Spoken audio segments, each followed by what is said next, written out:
Halo teman-teman, apa kabar? Welcome back to my channel. Di video kali ini kita akan melanjutkan tutorial Sequelize. Di video sebelumnya kita sudah belajar terkait dengan model. Di video kali ini kita akan melanjutkan terkait dengan model. Ada beberapa hal yang perlu kita pelajari dan cukup penting. Untuk mulainya silakan teman-teman buka lagi terminalnya. Kita akan menduplikat dari project sebelumnya. Kita akan masuk ke directory Sequelize-nya. Kita akan mengcopy project 02 menjadi project 03 ya. Oke. Kita akan masuk ke directory 03. Kemudian kita akan membukanya dengan menggunakan Visual Studio Code. Oke, ini project sebelumnya yang pernah kita buat ya. Nah, kita sudah memiliki model di sini.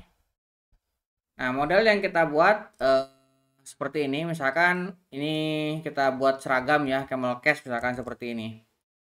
Nah, terkadang kita ingin membuat kolom dengan underscore untuk penghubung dua buah kata. Itu yang umum digunakan ya. Tapi di sini kalau misalkan kita menggunakan camel case seperti ini, maka tabel yang dibuat juga akan mengikuti sesuai dengan model yang kita definisikan. Akan teman-teman di sini mendefinisikan nama tabelnya adalah user. Ini kalau misalkan kita jalankan, kita akan coba jalankan dulu ya. Nah, kita akan npm start.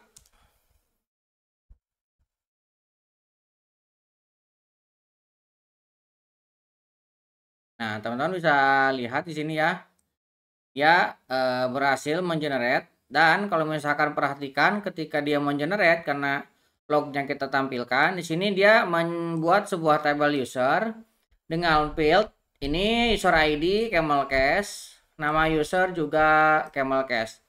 Kalau misalkan kita lihat di database-nya, kita memiliki database latihan.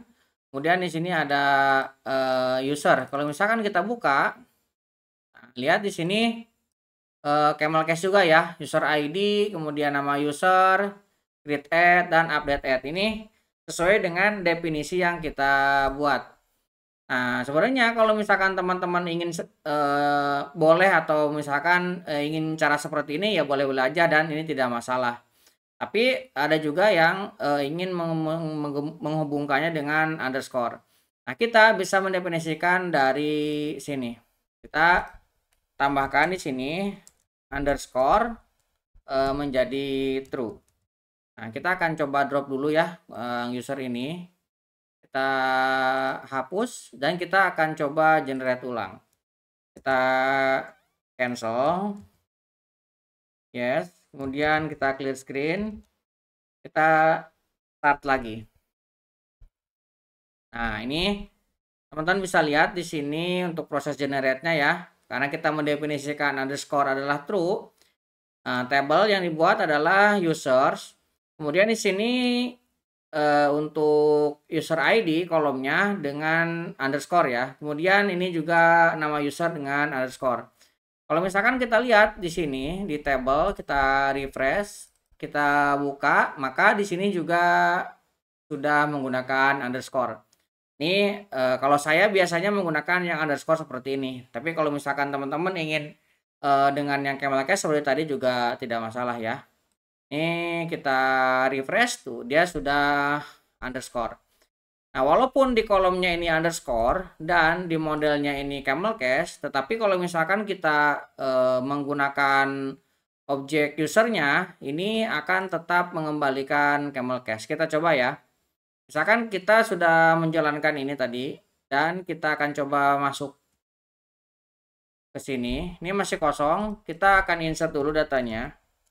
Insert, kita jalankan, lihat objek yang dikembalikan dari proses tadi ini masih camel case. Jadi walaupun di kolomnya ini sudah dihubungkan dengan underscore, tetapi ketika kita mendapatkan objeknya ini masih dengan camel case. Jadi ini tidak masalah, dan ini memang ketika kita membuat objek penulisan bakunya memang seperti ini. Ya, itu terkait dengan underscore. Nah, selain itu kita juga bisa membuat nama tabel sama dengan nama dari modelnya. Misalkan di sini kita akan hilangkan dulu ya yang ini, yang table name. Kalau misalkan ini ada, maka dia akan selalu menggunakan ini. Nah, di sini kita bisa definisikan dengan freeze ya. Nah, kita akan definisikan freeze table. Freeze table name. Kita akan true. Nah, kalau misalkan kita freeze table name sama dengan true, maka ketika dia mengenerate string ini, dia akan mengambil model dari sini ya, user. Dan tidak akan plural seperti tadi, ada S-nya. Nah, kita akan coba hapus lagi. Kalau misalkan kita tidak definisikan, maka atau misalkan sebelumnya kita coba dulu ya tanpa definisi dan kita tanpa mendefinisikan juga untuk nama tabelnya. Ini kalau misalkan kita jalankan, dia akan mengenerate secara plural ya. Jadi dia ada S-nya. Ini kita coba cancel. Kita start lagi. Oh, ini tabelnya belum kita hapus ya. Kita lihat sudah kita hapus tadi ya. Ini ada create gak? Nah, di sini ada create-nya. Kita coba ya. Refresh. Nah, dia menjadi users, ada S-nya ya.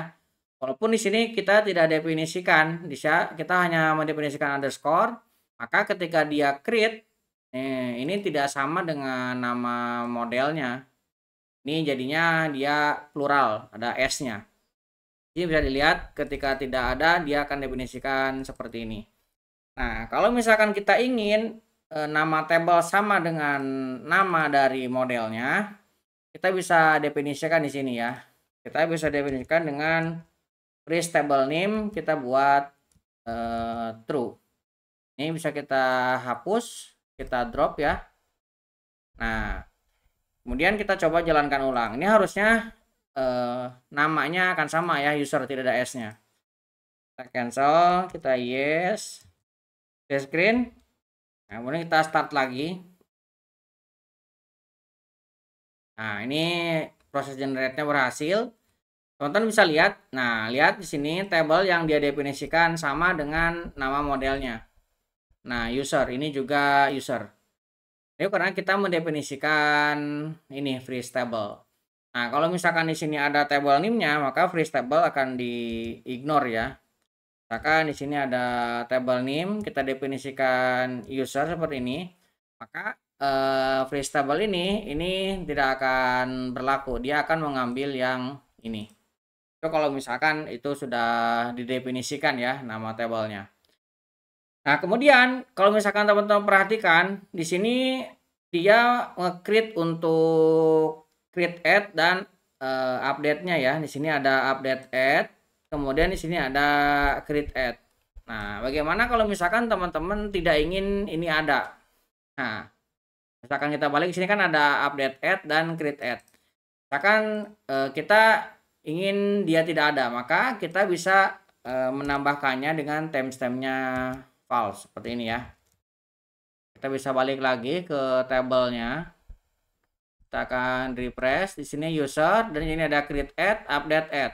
Kita akan drop. Oke, kita akan coba jalankan lagi. Kita kontrol. Kemudian kita akan clear screen. Kita start. Oke, ini sudah jalan ya. Nah, di sini bisa teman-teman lihat yang tadinya ada create add, di sini hanya sampai email saja. Jadi kalau misalkan tabelnya ini kita refresh, kita double klik, lihat di sini hanya user ID, nama user dan email. Jadi create add-nya sudah tidak didefinisikan. Karena kita sudah timestamp-nya kita bikin false. Nah, di sini masih ada karena belum kita refresh ya. Kalau kita refresh di sini menjadi ada. Tapi saya sarankan ini untuk dipakai ya, karena nanti akan butuh untuk mengidentifikasi apa kapan ini dibuat, kapan juga dia diupdate untuk lebih mudah untuk menganalisanya. Oke, ini terkait dengan pendefinisian. Nah, selain itu kita juga bisa mendefinisikan untuk default ya. Jadi misalkan kita sudah mendefinisikan kolom, tapi kita ingin mendefinisikan default value-nya. Nah, kita bisa definisikan juga. Ini kan kita hapus dulu nih, saya akan drop. Yes, kemudian misalkan saya akan tambahkan di sini is aktif ya. Nah, is aktif ini kita akan buat dia boolean, tipenya boolean, dan saya akan buat default value-nya adalah true. Jadi ketika kita tidak isi, dia akan mengambil defaultnya di sini, defaultnya true. Nah, kita akan coba definisikan ulang ya. Kita akan cancel, kita jalankan lagi. Kita start. Oke, jalan ya. Teman-teman bisa lihat di sini untuk create table-nya. Nah, lihat di sini ada email, kemudian is aktif. Nah, defaultnya true nih. Kemudian kalau misalkan kita cek di sini juga sama ya, kita refresh. Kemudian di sini ada user, kolomnya kita refresh. Nah, lihat ini ada is aktif. Kemudian di tabel ini coba kita lihat untuk DDL-nya ya. Nah, di sini sudah ada ya. Nah, teman-teman bisa lihat is aktif defaultnya 1. Kenapa 1? Karena kalau misalkan kita lihat di dokumentasinya, nah sekalian ya, kalau misalkan teman-teman mau mengecek apa aja sih yang bisa kita gunakan pada sebuah kolom di table, dan ketika kita definisikan di modelnya seperti apa. Teman-teman bisa lihat di paling bawah ini ada tipe data. Nah, boolean tadi kan boolean nih. Nah, hasilnya di sana 1 dan 0, yaitu tiny integer atau integer kecil ya. Di sini bisa dilihat tuh ya, tiny integer. Nah, ini teman-teman bisa lihat apa saja. Misalkan di sini ya, kita teks nanti jadi teks, kalau misalkan string nanti jadi varchar. Di sini ada banyak tipe data yang biasa digunakan. Silakan teman-teman gunakan sesuai dengan kebutuhannya. Ini data tipe ya. Itu terkait dengan default value. Kemudian selain default value, kita juga bisa menambahkan indeks. Nah, bagaimana cara menambahkan indeks? Kita bisa definisikan di sini juga. Misalkan untuk email, kita bisa menambahkan di sini unique ya.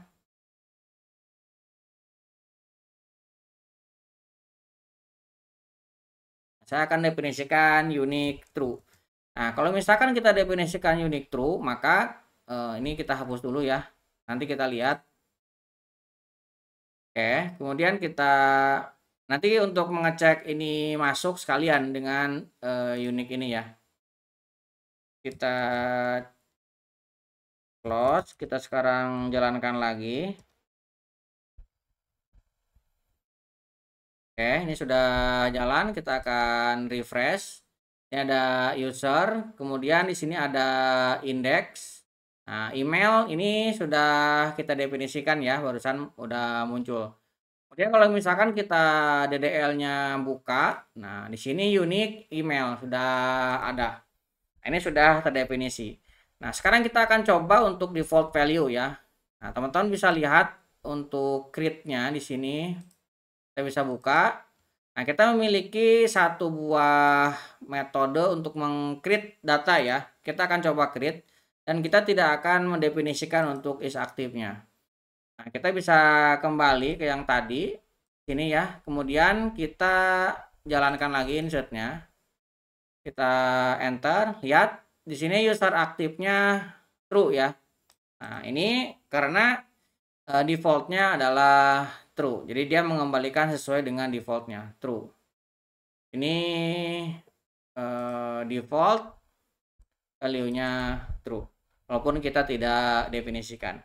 Nah, itu terkait dengan default value.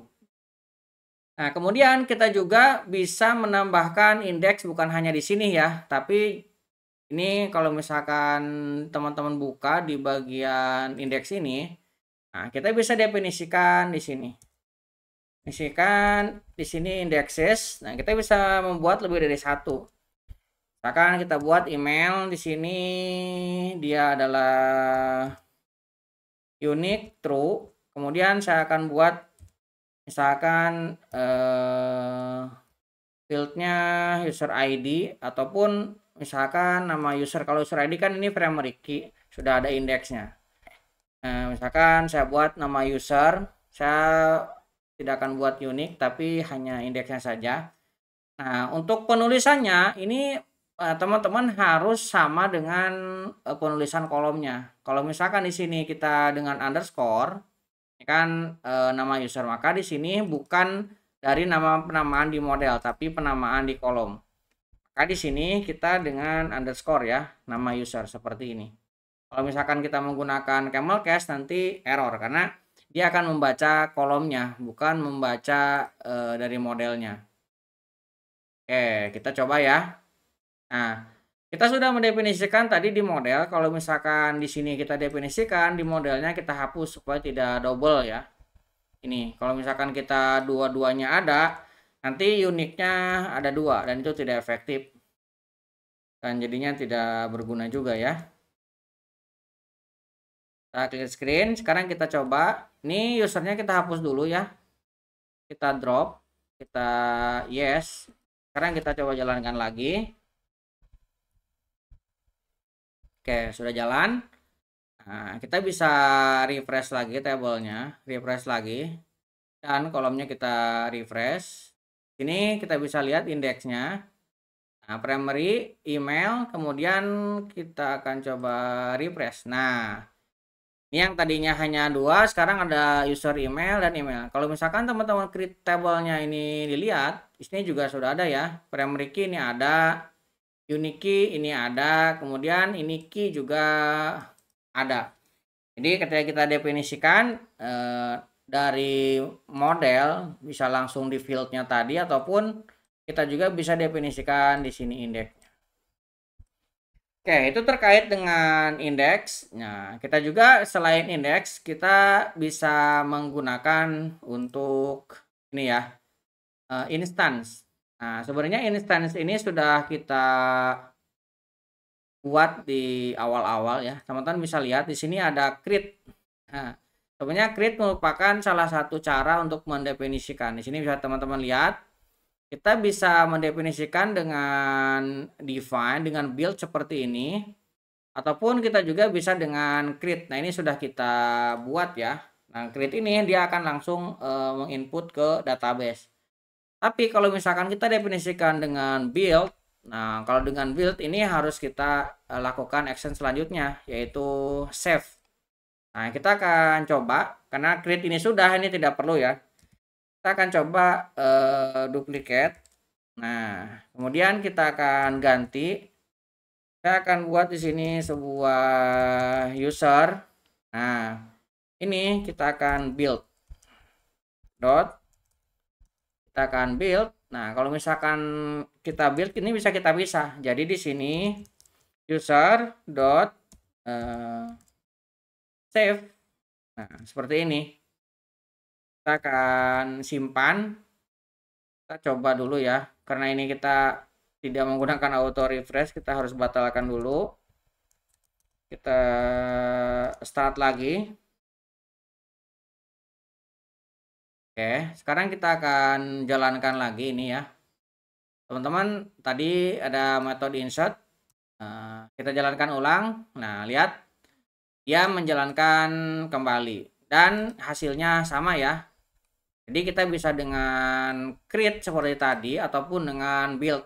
Nah, kalau dengan build kita bisa memotong untuk perubahan di sini. Misalkan saya akan tambahkan di sini user dot nama user, misalkan nama usernya saya akan ubah menjadi pojok kode. Nah, ini bisa. Sedangkan kalau misalkan yang tadi yang create nggak bisa seperti ini. Misalkan 2, karena kita bikin unik kita harus ubah ya. Nah, ini kalau misalkan kita jalankan insertnya, oke, Oh, koneksinya gagal ya. Kita lihat. Ini karena ada perubahan kita harus load ulang ya. Kita akan start. Karena ini kita tidak auto refresh, kita harus jalankan ulang. Nah, sekarang kita akan coba insert lagi. Nah, sekarang berhasil ya, dan yang masuk adalah pojok kode. Nah, di sini kita membypassnya dengan tadinya user 1, kita ganti dengan pojok kode, maka yang tersimpan adalah pojok kode. Nah, teman-teman lihat di database juga sama ya. Tuh, di sininya pojok kode.